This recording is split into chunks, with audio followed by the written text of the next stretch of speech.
Hi, I'm Garrett. I'm 30 years old. I'm from New York City, New York. I became positive at the age of 15. It was hard for me because that was something that I would go do on a regular and get tested.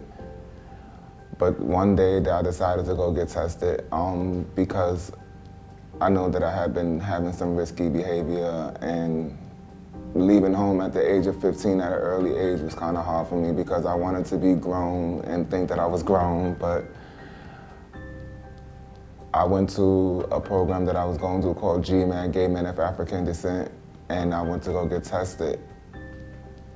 And I was thinking that it would be in like a normal day. They would give us incentives for me going to get tested. I was out in the street. I didn't really have nowhere to go, so the money was good for me to have to put in my pocket to eat.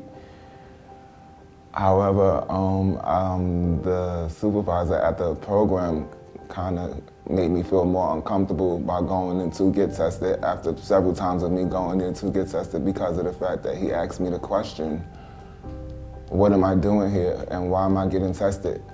Only reason if I'm getting tested is if I'm going out there to be a hoe. And that kind of discouraged me and made me not actually want to do it, but for some reason I stood there to get the test. My results came back positive. I didn't think I was going to be able to handle it. Sorry.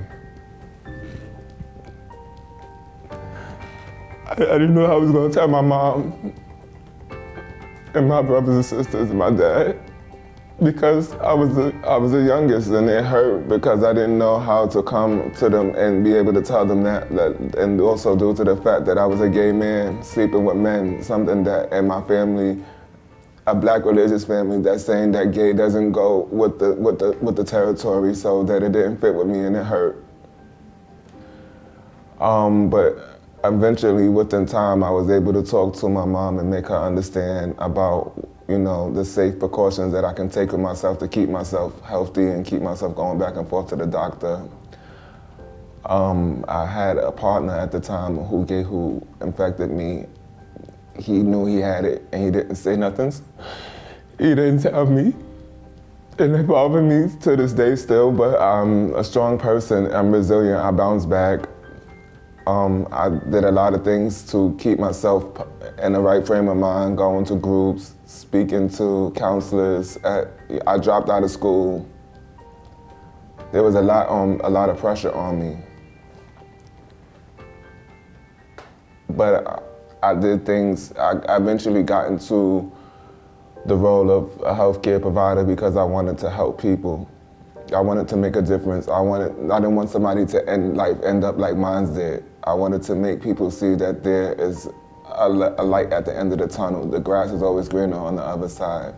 Showing them that because you're positive does not mean that your life stops. It keeps going. It's no different from any other disease out there.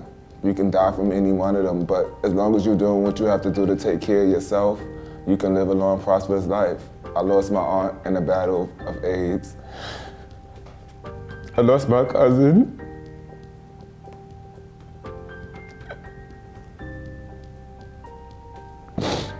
And it just made me fight harder to be the person that I am today, to make sure that the young LGBT youth and the older adults, doesn't matter, they're not gay as well. Just to show everybody that this disease does not have a face to it. It can go to anybody, but as long as you're taking care of yourself, that's the only thing that matters. And I also take my time out to speak to the people on the streets, the homeless people.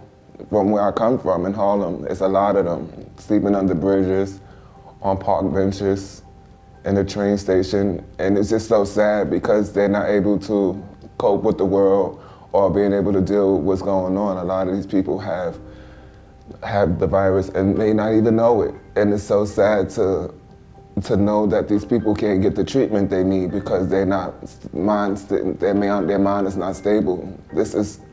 It's something you have to be strong for. You can't let yourself get weak. At any moment that you get weak, you let yourself down. But I'm proud to still be here. I could have been gone several times. I used to escort.